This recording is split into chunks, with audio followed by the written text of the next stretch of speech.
Segundo Samuel, capítulo 12, quem achou? Amém. E o Senhor enviou Natã a Davi, e entrando ele a Davi, disse-lhe: havia numa cidade 2 homens, um rico e outro pobre.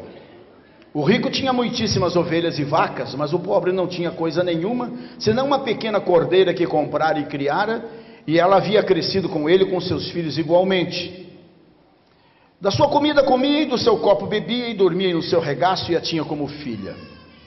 E vindo um viajante ao homem rico, deixou este de tomar das suas ovelhas e das suas vacas, para guisar para o viajante que viera a ele.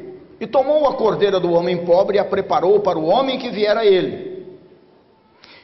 E então o furor de Davi se acendeu em grande maneira contra aquele homem, e disse ao profeta Natã: vive o Senhor, que digno de morte é o homem que fez isso, e pela cordeira tornará a dar o quadruplicado, porque fez tal coisa e porque não se compadeceu.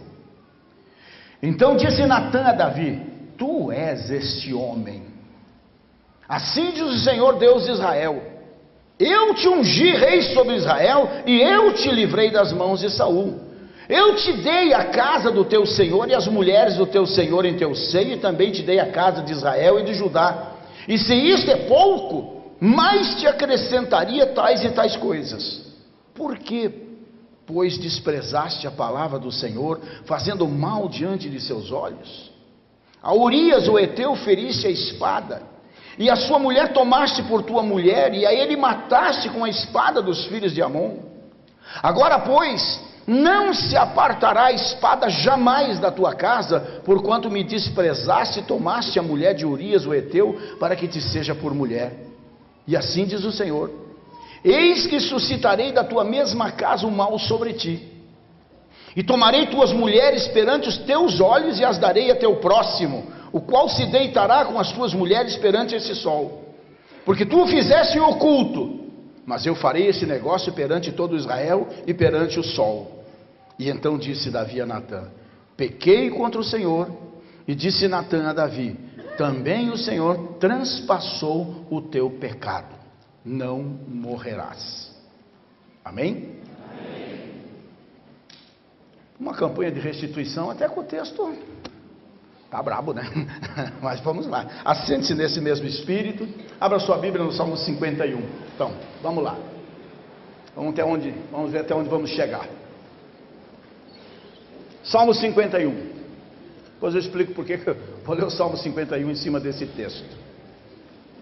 Abra sua Bíblia. São só 19 versículos. Vamos lá. Faz tempo que você não lê 19 versículos ao mesmo tempo, né? Tem misericórdia de mim, ó Deus.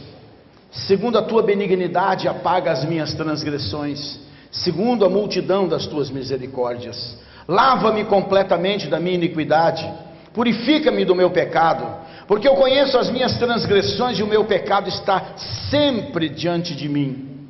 Contra ti somente pequei, e fiz o que a teus olhos é mal, para que seja justificado quando falares e puro quando julgares. Eis que em iniquidade fui formado, e em pecado me concebeu minha mãe. Eis que amas a verdade no íntimo, e no oculto me fazes conhecer a sabedoria. Purifica-me com esopo, e ficarei puro.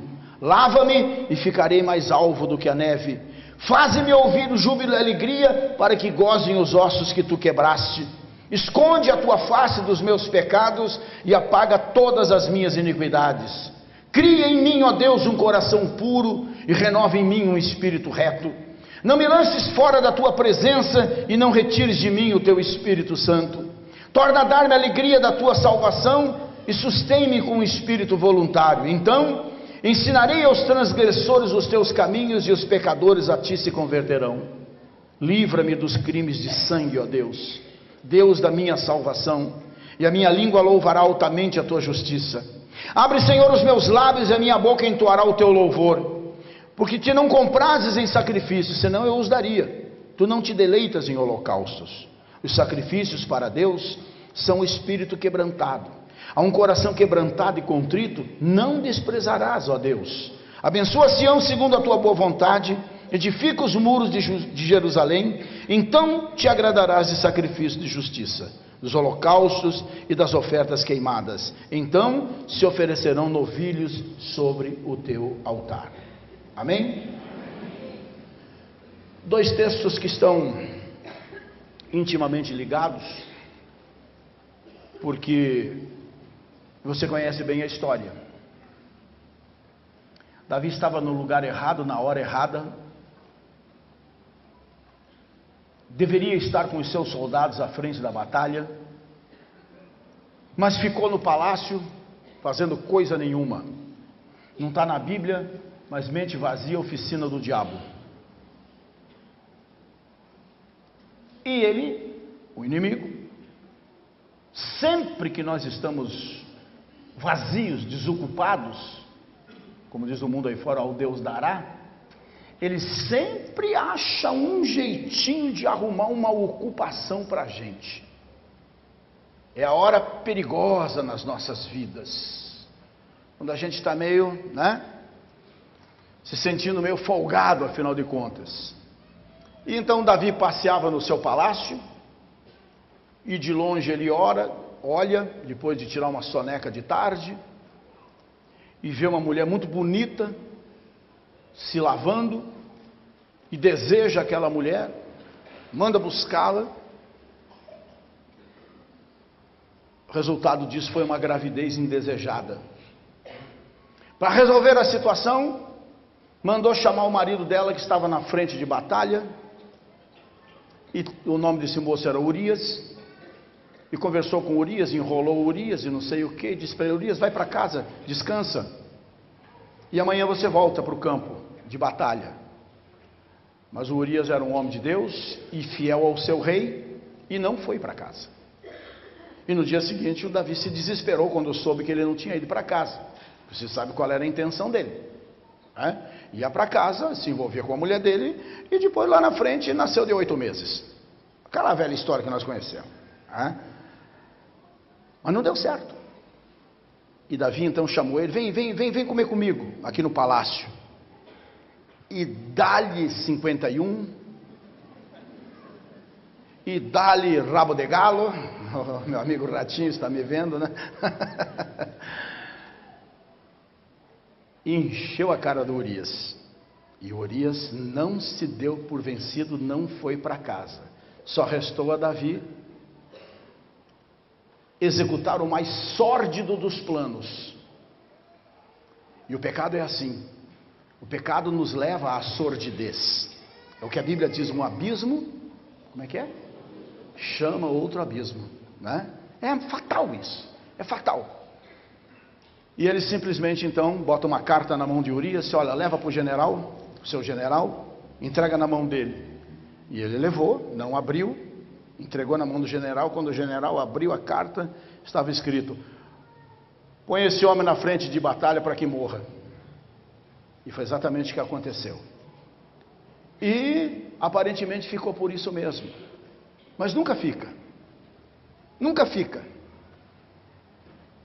O Salmo 51, Davi escreveu depois que Natã chegou a ele, usado por Deus, e simplesmente aquilo que eu digo para vocês: olha para mim, você escolhe quem vai te dedurar, se você estiver no erro, se você estiver no pecado, se você estiver na contramão de Deus. Ponha isso no seu espírito que eu vou dizer.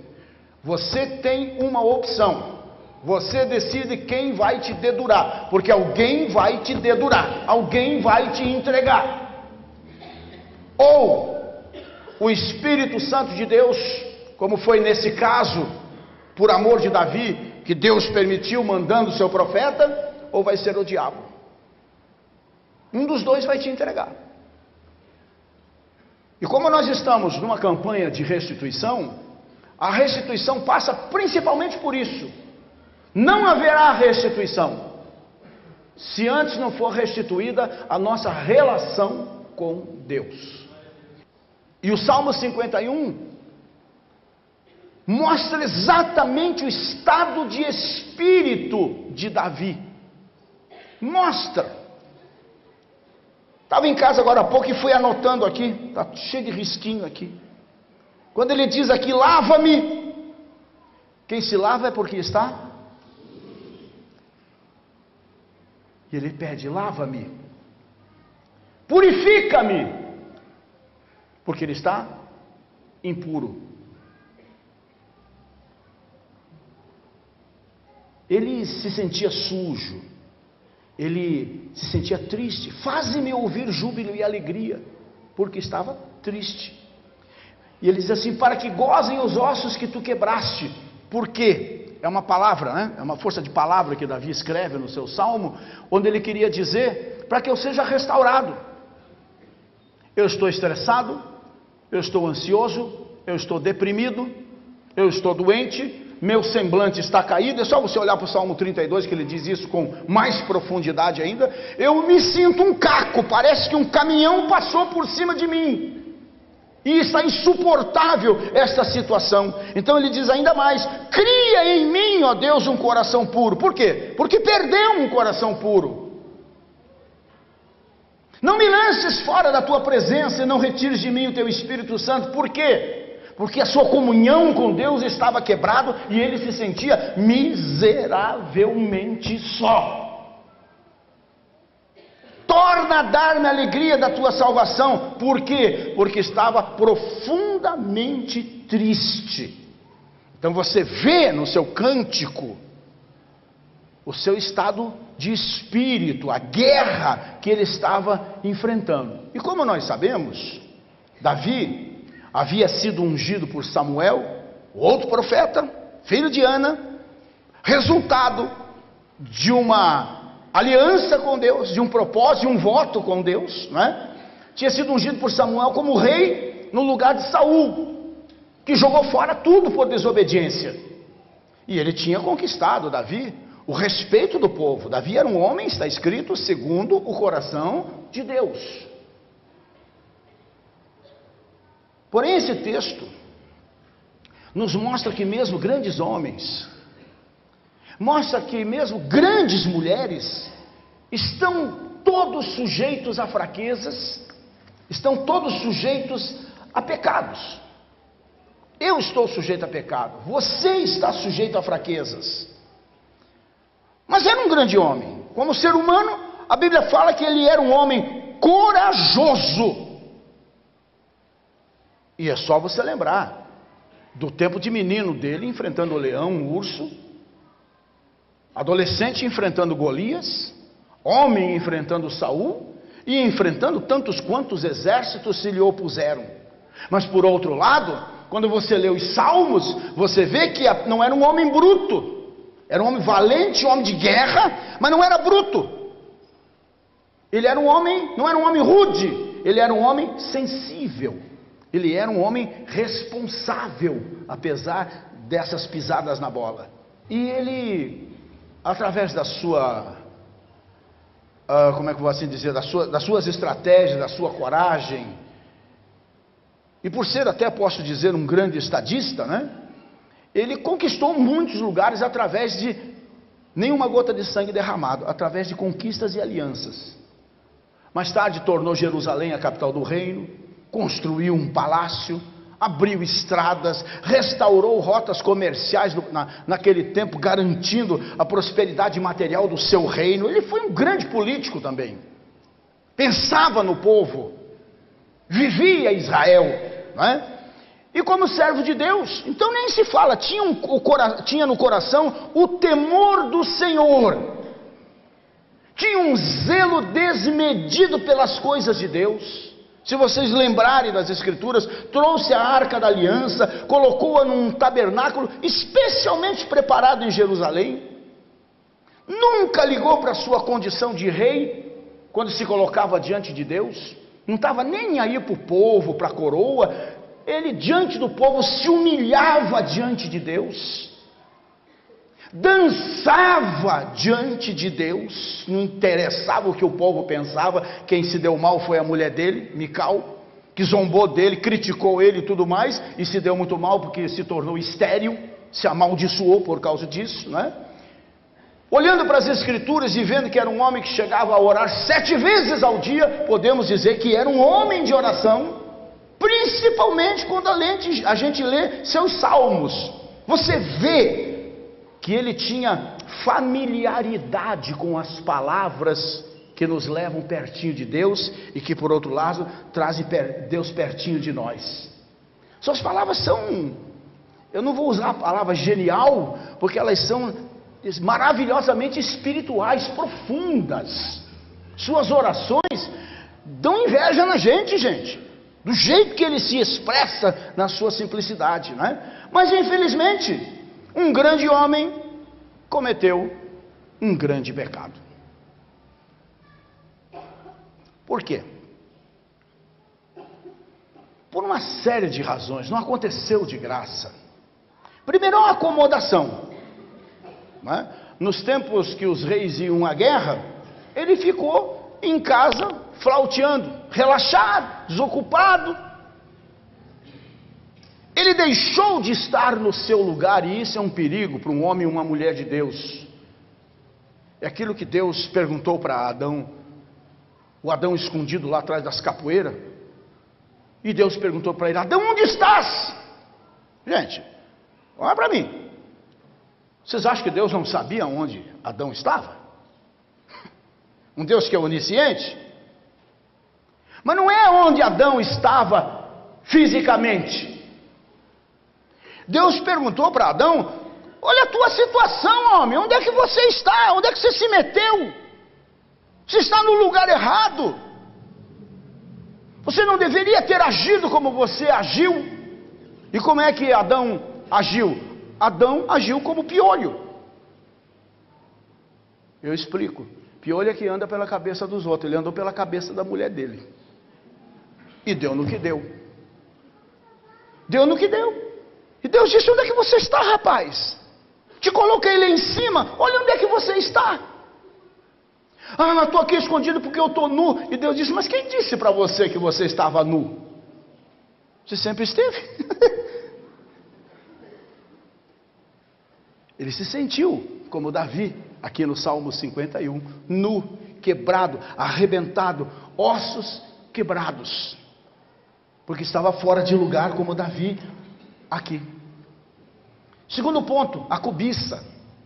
Gente, a cobiça é terrível. Não se metam em prestações, principalmente longas. Me cobrem isso daqui 1 ano ou 2, que eu estou dizendo hoje.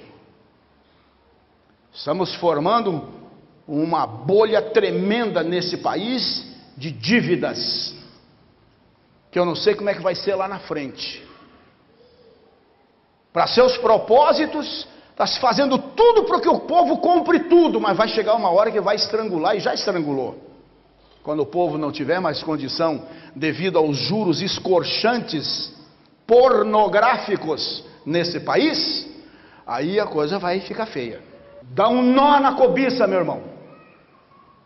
Não se deixe seduzir pelas propagandas na televisão, que dão até 84 meses para comprar um carro novo, e depois a gente não tem dinheiro nem para botar gasolina, e pagar o IPVA. E o que é pior, caminhão de gente aí que nem dirigir sabe, que deixa a gente quase doido no trânsito. Toma cuidado, irmão. Toma cuidado, irmã. Consulte a Deus primeiro antes de qualquer coisa. Não se deixe dominar pela cobiça, porque a cobiça está aqui, ó. Está nos olhos, o olho cresce, e a gente perde a razão. A gente tem um cartãozinho de crédito, o banco entope a gente, né, de cheque especial, não sei o que, coisa e tal, e a gente acha que tem dinheiro. Não tem dinheiro, tem cartão, tem cheque especial, tem até crédito, graças a Deus, só que tem que pagar depois, né? Foi o problema desse homem, cobiça.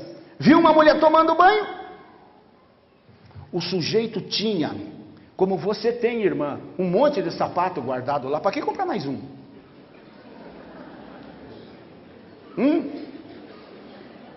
Senhor Rogério Amorim, já tem milhares de filmes lá, para que comprar mais um? Já tem trocentas camisas mofando, tem algumas que estão mesmo mofadas, né? Porque Curitiba é fogo, lá no guarda-roupa, não dá para ninguém, e ainda vai comprar mais uma. Para quê? Davi tinha muitas mulheres. Para quê? Mais uma que não era sua, que já era de outro. Cobiça. Cobiça. Ele teve cometeu um outro pecado, um pecado chamado poder, né? Lançou mão da sua posição. Eu sou rei, eu faço o que eu quiser. Nunca antes na história, não é agora desse país, é na história da humanidade, ele já está falando agora. Nosso pecado um dia é exposto. É o que Deus disse para Davi: o que você fez no escuro eu vou botar no sol. O que você fez com essa mulher, vão fazer com todas as tuas. Se você conhece bem as escrituras, mais tarde Absalão, seu filho, o traiu, tomou de assalto o reinado e fez sexo com todas as suas mulheres lá em cima na laje. Literalmente na laje e à luz do sol. Ainda chamaram a Rede Globo para documentar a coisa. Não dá para ocultar pecado diante de um Deus que sabe de todas as coisas. É onisciente, gente. E o pecado gerou pecado. Batseba ficou grávida, Urias morreu, e com medo do seu pecado ser exposto, ele cometeu essa loucura, que foi tirar a vida de um sujeito fiel ao reino e a ele, rei. É uma barbaridade, a insensibilidade também, que tomou conta de um homem tão sensível. Continuou a vida como se nada tivesse acontecido. Não dá para fazer assim diante de Deus e querer vencer, e querer prosperar, e querer ter saúde, e querer ter honra, e querer ser abençoado, e reivindicar restituição. Não dá. Nós precisamos primeiro, como Elias fez lá no Monte Carmelo, restaurar o altar da nossa vida. Ouviu o que eu falei? O que eu falei? Restaurar o altar da nossa vida, então o sacrifício vai ser aceitável. Quando exigirmos, reivindicarmos, Deus vai mandar fogo do céu e depois vai mandar chuva sobre a nossa horta, sobre a nossa vida, para que tudo prospere na nossa vida. Então, um grande homem que cometeu um grande pecado, mas que, olhando pelas escrituras, e aí está a chave para a gente encerrar, e para a gente poder orar e buscar realmente no Senhor aquilo que nós estamos nos propondo há 5 meses aqui. Ele teve um grande arrependimento. Quando eu digo um grande arrependimento, é um arrependimento verdadeiro, não forçado, genuíno, sincero. Gente, Deus, como pregamos aqui domingo, tanto de manhã quanto de noite, por amor de nós, Ele confronta os seus filhos. Deus nos adverte das mais diferentes formas. Ele quer que a gente possa enxergar o erro e voluntariamente se arrepender e consertar esse erro. E Ele se apressa a fazer isso, e dê glória a Deus quando isto acontece, porque Ele chega antes do inimigo. Porque se o inimigo vier, é escândalo na certa, é morte espiritual na certa, é o fim na certa, não tenha dúvida disso. Reconhecimento do pecado. Só existe arrependimento quando há consciência do pecado. Estou pecando, estou pisando na bola, estou aflito, estou angustiado, estou triste, estou envergonhado. Isso é ter consciência. Diferente de iniquidade, que a gente peca sabendo que está pecando e não está nem aí para o pecado nem para Deus, né? Sem isso, gente, não há um arrependimento. No máximo a gente pode sentir um remorsozinho, e vocês sabem muito bem qual é o fim do remorso, né? Lembram de Judas? Pedro chorou amargamente e saiu do lugar errado que ele estava metido e se arrependeu de ter negado Jesus. Prontamente se arrependeu, chorou amargamente, diz a palavra, e saiu daquele lugar e foi para o seu lugar, voltou para o seu lugar. Judas não. Judas não se arrependeu, ele teve remorso, pegou uma corda e foi se enforcar. Tão incompetente que nem isso conseguiu. Porque a Bíblia diz que ele morreu, caindo de uma altura muito grande, se rachando no meio, e os cães vieram comer suas vísceras. Se a corda rompeu, eu não sei. Se o galho que ele se amarrou lá em cima, eu não sei. Eu só sei de uma coisa: o que tinha se rompido era a sua relação com Jesus. Por isso acabou do jeito que acabou. Davi aceitou o castigo, engoliu em seco.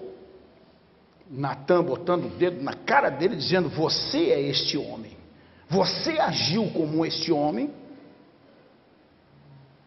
que tinha milhares de ovelhas no seu rebanho, e o seu vizinho só tinha uma, e você foi lá e mandou matar para fazer um churrasco para o visitante que você recebeu em casa.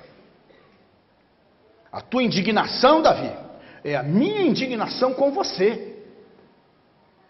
Davi queria, esse cara não pode continuar vivendo. Já imaginou? Se Deus dissesse amém, era o fim dele, né? E foi nesse tempo, foi nessa hora, que ele escreveu. E aí você pode imaginar, tenta imaginar, um homem que é rei, um homem que manda matar um sujeito, um homem que fica com a mulher dele, que vai nascer um filho que Deus diz que vai morrer, porque é resultado de pecado, e tudo que é nascido de pecado morre mesmo. Não adianta fazer jejum como ele fez. Não se jejua pelo pecado. A gente se arrepende, confessa e deixa, mas não se jejua. Não se ora pelo pecado. A gente se arrepende, confessa e deixa. É assim que funciona diante do nosso Deus. Mas numa situação caótica dessa, ele pensando: meu Deus do céu, estou descoberto, olha a minha situação. Então tenta imaginar agora, Rodrigo, você que gosta de fazer hinos, né, como fez esse bonito aí que a gente tem cantado esses dias, imagine a inspiração dele para escrever essa música, porque todo salmo é uma música, isso aí é o saltério dos judeus, né? Imagine a inspiração, a vergonha, a tristeza misturada com a alegria, porque foi descoberto, mas Deus disse: você não vai morrer, o teu pecado já foi transpassado. Mas preocupado porque Deus disse: eu te perdoo para a salvação, mas o teu pecado vai te achar e você vai quebrar a cara pelo que você fez. E aprenda isso: não seja cínico. Você pecou, Deus vai te perdoar para a salvação. Mas esse mesmo Deus diz: o teu pecado te achará.